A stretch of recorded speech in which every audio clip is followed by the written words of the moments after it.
O Lar Adventista, capítulo 55. Normas de moral. Satanás busca perverter a união matrimonial. Era o esforço calculado de Satanás, na era antediluviana, perverter a instituição do casamento, a fim de enfraquecer as obrigações próprias à mesma e diminuir a sua santidade, pois de nenhuma outra maneira poderia ele com maior certeza desfigurar a imagem de Deus num homem e abrir as portas à miséria e ao vício. Satanás bem conhece o material com que tem de lidar no coração humano. Ele sabe, pois tem estudado com diabólica intensidade durante milhares de anos, quais os pontos que mais facilmente podem ser assaltados no caráter de cada um.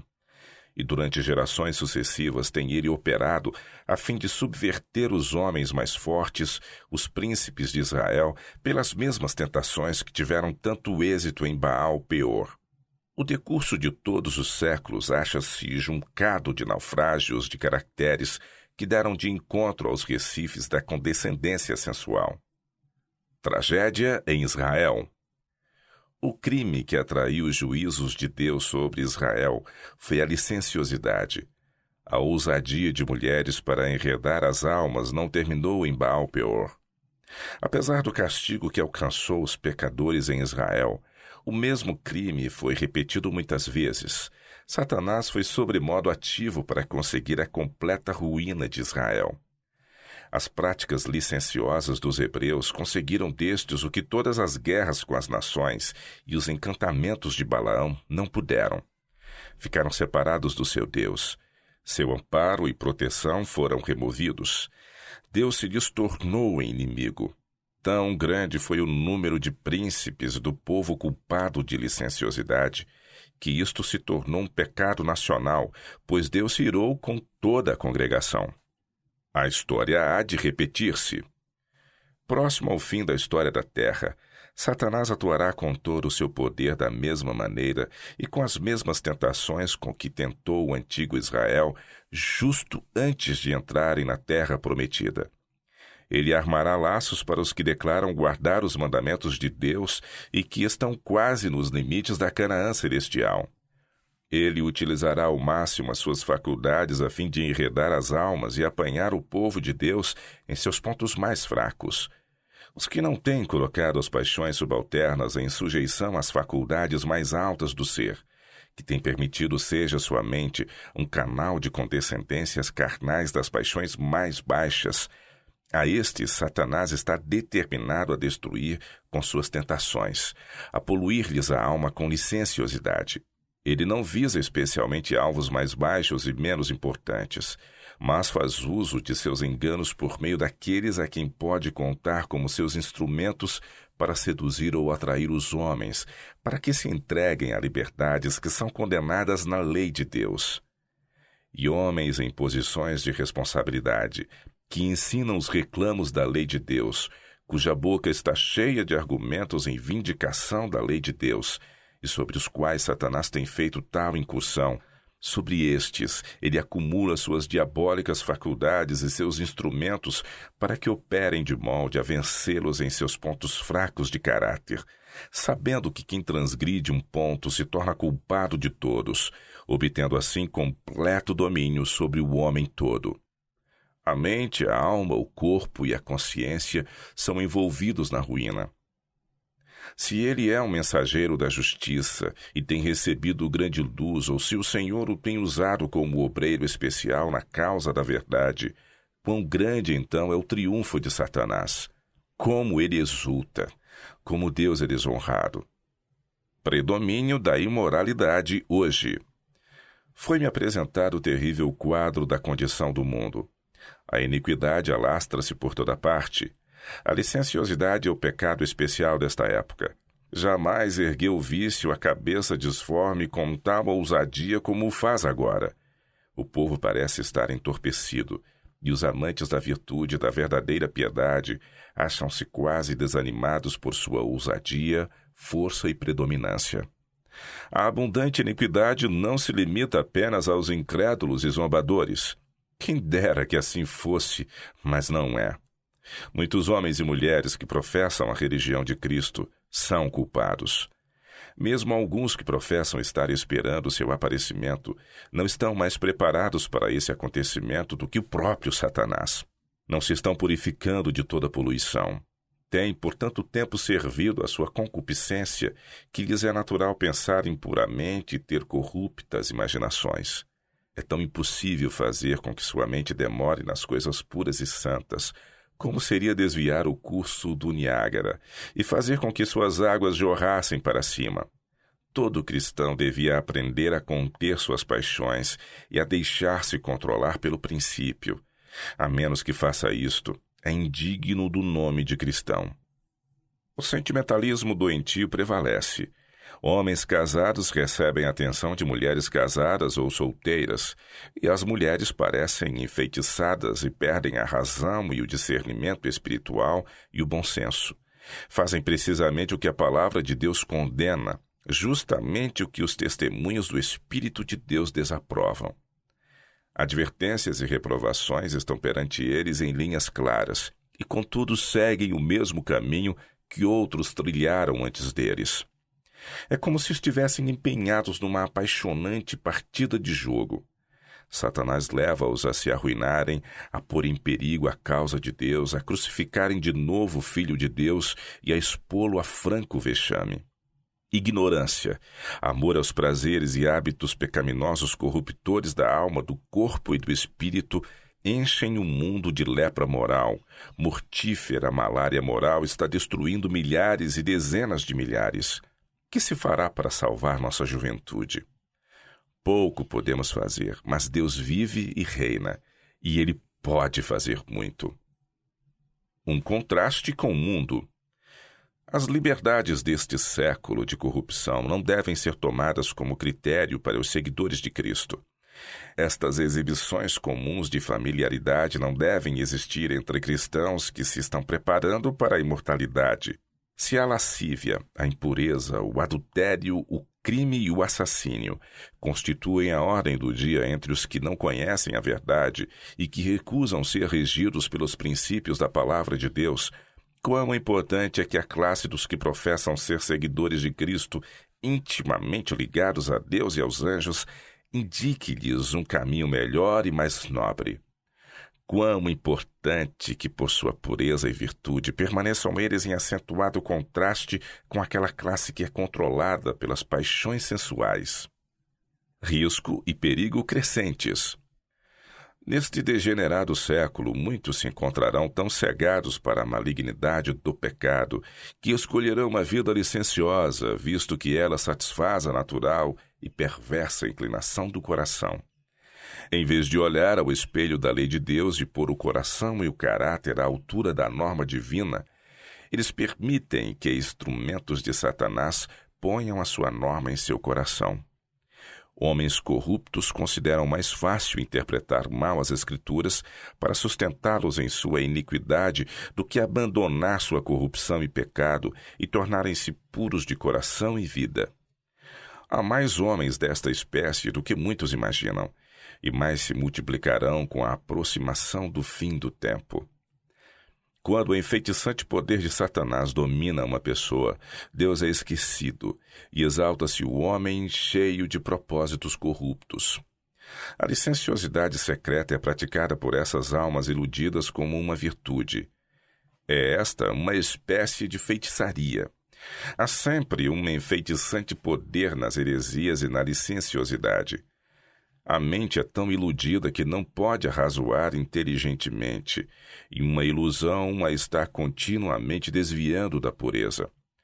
A visão espiritual torna-se manchada, e pessoas de moral até aí impoluta tornam-se confusas debaixo dos enganadores sofismas daqueles agentes de Satanás que professam ser mensageiros da luz. É esse engano que dá poder a tais agentes. Se apresentassem ousadamente, fazendo em aberto seus avanços, seriam repelidos sem hesitação alguma. Mas operam primeiro no sentido de captar a simpatia e conseguir a confiança neles, como sendo homens santos que se sacrificam pela causa de Deus. como seus mensageiros especiais, começam então sua artificiosa obra de afastar almas da vereda da retidão, tentando anular a lei de Deus. Vida acima de censura. A mente de um homem ou mulher não decai no momento da pureza e santidade para a depravação, corrupção e crime. Leva tempo transformar o homem em divino, ou degradar o que foi formado à imagem de Deus em brutal ou satânico. Pela contemplação somos transformados. Embora formado segundo a imagem do seu Criador, o ser humano pode de tal maneira educar sua mente que o pecado por ele outrora aborrecido se tornará um prazer. Deixando de vigiar e orar, deixa de guardar a cidadela, o coração, e empenha-se no pecado e crime. A mente é degradada e é impossível elevá-la da corrupção enquanto está sendo educada para escravizar as faculdades morais e intelectuais e levá-las em sujeição a paixões rudes. Deve ser sustentada a guerra constante contra a mente carnal, e precisamos ser ajudados pela refinadora influência da graça de Deus, a qual elevará a mente e a acostumará a meditar no que é puro e santo. Não há segurança para homem algum, jovem ou idoso, a menos que sinta a necessidade de buscar de Deus conselho a cada passo. Somente os que mantêm íntima comunhão com Deus aprenderão a estimá-lo acima dos homens, a reverenciar o que é puro, bom, humilde e manso. O coração precisa ser fortalecido como o de José. Então as tentações para que se afaste da integridade serão enfrentadas com decisão. Como, pois, faria eu este tamanho mal e pecaria contra Deus? A mais forte tentação não é desculpa para o pecado. Não importa quão severa seja a pressão exercida sobre vós, o pecado é ato vosso. A sede da dificuldade é o coração não renovado. Em vista dos tempos perigosos que atravessamos, não deveríamos, como um povo que guarda os mandamentos de Deus, renunciar todo o pecado, iniquidade e perversidade? Não deviam as mulheres que professam a verdade pôr-se em estrita guarda, a fim de não darem o menor pretexto para qualquer intimidade indevida? Poderão fechar muitas portas à tentação, observando o perfeito recato e conduta exemplar. Altas normas de conduta para as mulheres. Escrevo com mágoa no coração que as mulheres deste século, casadas ou não, com demasiada frequência não mantêm a reserva que é de esperar.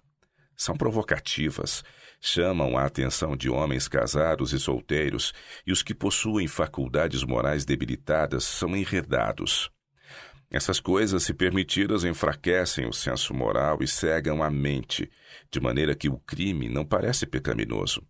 São despertados pensamentos que o não seriam se a mulher tivesse mantido sua posição de modéstia e sobriedade. Ela pode não ter tido propósito doloso ou premeditado motivo, mas tem encorajado homens que são tentados e que necessitam toda a ajuda que possam obter dos que com eles se associam. Mediante circunspecção, reserva, não tomando liberdades, não recebendo atenções não permissíveis, mas preservando o alto tono moral e impecável dignidade, muito mal pode ser evitado. Há muito tem sido minha intenção falar às minhas irmãs e dizer-lhes que, pelo que o Senhor achou por bem mostrar-me de tempos em tempos, há grande falta entre elas. Não são cuidadosas em evitar toda a aparência do mal. Não são recatadas em seu comportamento como convém a mulheres que professam piedade. Suas palavras não são selecionadas e bem escolhidas como devem ser as de mulheres que receberam a graça de Deus. Mostram-se demasiado familiares com seus irmãos, demoram-se junto a eles, demonstrando preferir sua companhia. Sentem-se altamente lisonjeadas com sua atenção. Segundo a luz que me foi dada, nossas irmãs devem seguir uma conduta bem diferente. Devem ser mais reservadas, manifestar menos ousadia, encorajando em si o pudor e a modéstia. Tanto irmãos como irmãs condescendem demais com conversas espirituosas quando em companhia uns dos outros. Mulheres que professam piedade toleram muitos gracejos, anedotas e risos. Isto é impróprio e ofende o Espírito de Deus. Tais exibições revelam falta de verdadeiro refinamento cristão. Não fortalecem a alma em Deus, mas redundam em grandes trevas, afastam os puros, perfeitos anjos celestiais e levam os que se entregam a esses erros a um baixo nível. As mulheres são muitas vezes tentadoras. Sob este ou aquele pretexto, cativam a atenção dos homens, sejam casados ou solteiros, e continuam seduzindo-os até que tenham transgredido a lei de Deus, tornando-se inaptos para o trabalho e sua alma esteja em grave risco.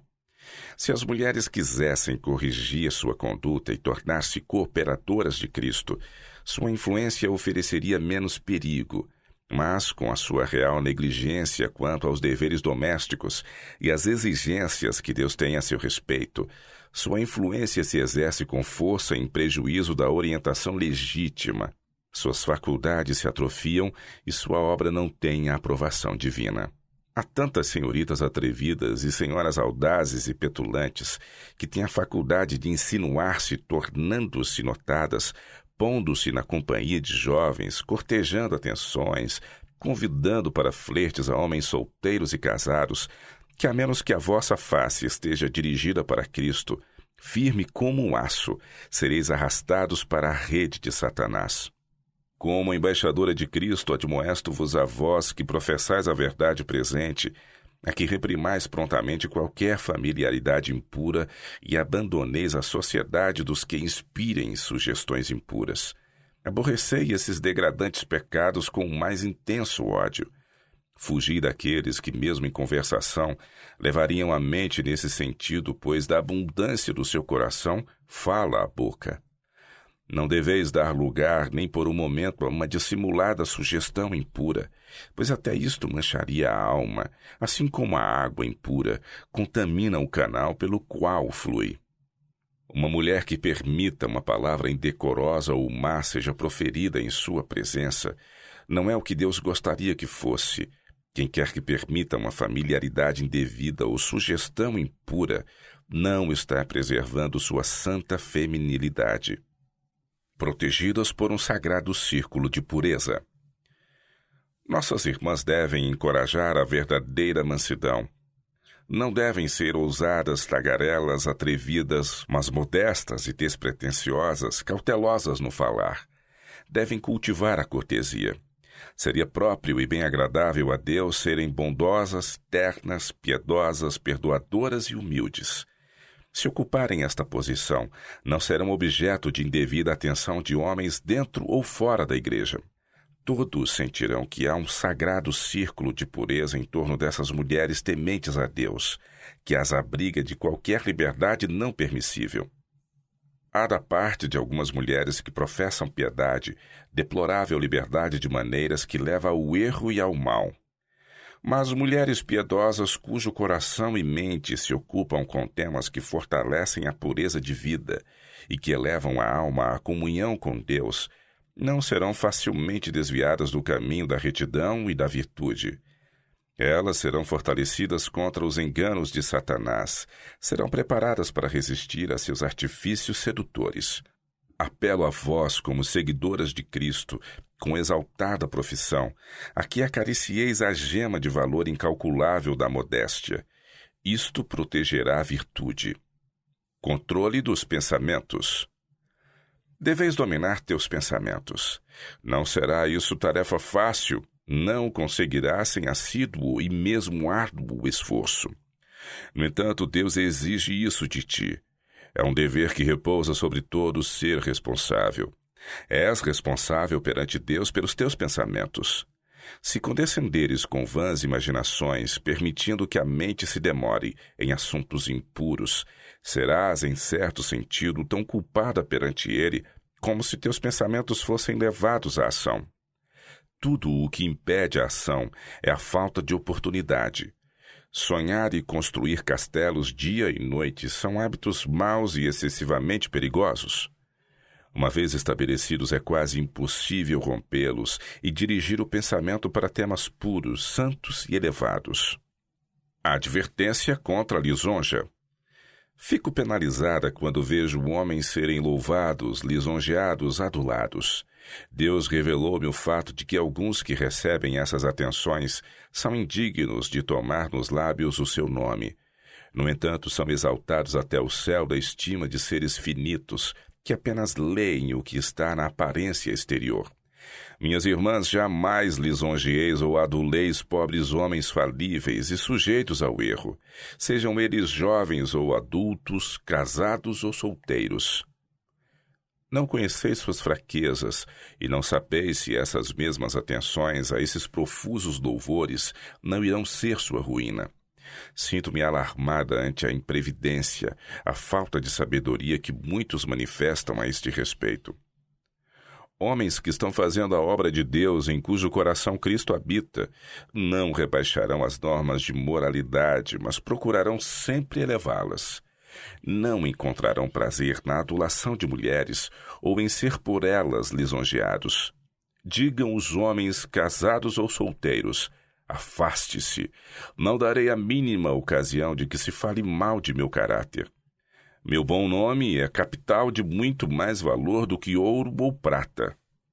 Deixe-me preservá-lo imaculado. Se os homens assaltarem-me esse nome, não será porque eu lhes haja dado ocasião de fazê-lo, porque odiavam a pureza e santidade de seu caráter, pois este lhes era uma constante acusação. Se o pastor tenta, a mais leve insinuação, venha de que fonte vier, convidando-vos a condescender com o pecado ou a permitir a menor liberdade ilícita com vossa pessoa, seja rechaçada como o pior insulto à vossa digna feminilidade. O beijo em vossa face em lugar e ocasião impróprios deve levar-vos a repelir com indignação o emissário de Satanás. Se parte de alguém colocado em posição elevada no trato com coisas sagradas, então o pecado é 10 vezes maior e deve levar a mulher ou o jovem temente a Deus a retrair-se com horror, não apenas do pecado que teria cometido, mas da hipocrisia e violência de alguém a quem o povo respeita e honra como servo de Deus. Caso um ministro do Evangelho não refreie suas paixões inferiores, se deixa de seguir o exemplo do apóstolo e assim desonra sua profissão e fé, a ponto de nem mesmo chamar de pecado a condescendência, nossas irmãs que professam piedade não devem por um instante sequer iludir-se ao pensamento de que o pecado ou o crime perde sua malignidade, no mínimo que seja, pelo fato de seu pastor atrever-se a nele se envolver. O fato de os homens que se acham em posições de responsabilidade se mostrarem familiares com o pecado não deve diminuir a culpabilidade e a enormidade do pecado na mente de ninguém. O pecado deve parecer tão maligno, tão detestável como tem sido considerado até agora, e a mente dos puros e elevados deve repelir e evitar aqueles que transigem com o pecado, como fugiria de uma serpente cuja picada fosse mortal. Se as irmãs forem elevadas e possuírem pureza de coração, qualquer corrupta insinuação, mesmo do pastor, será repelida com tal firmeza que elas nunca precisariam repetir. Fidelidade ao voto matrimonial. Quão cuidadoso deve ser o esposo e pai a fim de manter sua lealdade a seu voto matrimonial. Quão prudente deve ser se não quiser pôr o pensamento em jovens e mesmo em mulheres casadas, o que não está em harmonia com a alta e santa norma, os mandamentos de Deus. Cristo mostra serem os mandamentos excessivamente amplos, abrangendo mesmo os pensamentos, intentos e propósitos do coração. Aqui está onde muitos se fazem delinquentes. As imaginações do seu coração não são de natureza pura e santa como Deus requer. E elevado como seja o seu chamado, talentos como possam ser, Deus assinalará a iniquidade neles e os responsabilizará como sendo mais culpados e dignos de sua ira do que os que têm menos talento, menos luz e menos influência. Aos homens casados sou instruída a dizer: é a vossa esposa, a mãe de vossos filhos, que deveis vosso respeito e afeição. Vossas atenções devem ser dispensadas a eles, e vossos pensamentos devem demorar-se em planos para a sua felicidade. Tem-se-me mostrado famílias em que o marido e pai não manteve essa discrição, que significa uma santa varonilidade pertinente a um seguidor de Cristo. Ele tem deixado de praticar atos de bondade e cortesia devidos à sua esposa, que diante de Deus e dos anjos ele prometeu amar, respeitar e honrar enquanto ambos vivessem. A jovem empregada para fazer o trabalho doméstico tem tomado atitudes ousadas, sentindo-se livre para penteá-lo e demonstrando afetuosa atenção, e ele se mostra satisfeito, totalmente satisfeito. Em seu amor e atenção para com a esposa já não é tão exuberante como antes. Estais certos de que Satanás está operando neste caso. Respeitai vossa empregada, tratai-a com bondade e com consideração, mas não mais que isto. Seja vosso comportamento de tal maneira que não dê lugar a familiaridades. Preservar o recesso do lar. Ó, quantas vidas se tornam amargas pelo ruir dos muros que guardam a intimidade de cada família e que foram destinadas a preservar sua pureza e santidade. Uma terceira pessoa é admitida na confiança da esposa, e seus particulares problemas de família são franqueados a um amigo especial. Isto é um artifício de Satanás para tornar esquivo o coração dos cônjuges. Oh, que isto tenha fim! Que quantidade de problemas seria evitada? Encerrai em vosso próprio coração o conhecimento das faltas um do outro. Contai vossas mágoas apenas a Deus. Só Ele vos pode dar o conselho adequado e segura consolação que será pura, sem nenhum amargor. Se uma mulher relata a outro homem suas dificuldades de família, ou se queixa do esposo, ela transgride seus votos matrimoniais, desonra seu esposo e derruba o muro erguido para preservar a santidade da ligação matrimonial. Abre de par em par a porta e convida Satanás a entrar com suas tentações perigosas. Isso é exatamente o que Satanás deseja. Se uma mulher vai ter com um irmão cristão para lhe narrar suas mágoas, decepções e provas, dever-lhe-ia ele aconselhar, se é que ela precisa confiar a alguém suas dificuldades, a escolher irmãs como confidentes suas, e então não haverá aparência do mal por cujo meio a causa de Deus possa sofrer opróbrio. Como se guardar da apostasia? Falo ao nosso povo. Se vos aproximardes de Jesus e procurardes honrar vossa profissão, mediante uma vida bem ordenada e conversação santa, vossos pés serão guardados de se desviarem para as veredas proibidas. Se tão somente vigiardes e continuamente estiverdes em oração, se fizerdes tudo como se estivesseis na presença imediata de Deus, então estareis livres de ceder às tentações e podereis esperar ser conservados puros, imaculados e santos até o fim. Se retiverdes firmemente o princípio de vossa confiança até ao fim, vossos caminhos serão estabelecidos em Deus, e aquilo que a graça começou, a glória coroará no reino de nosso Deus. Mas o fruto do Espírito é amor, alegria, paz, longanimidade, benignidade, bondade e felicidade, mansidão, domínio próprio. Contra estas coisas não há lei. E os que são de Cristo Jesus crucificaram a carne, com suas paixões e concupiscências.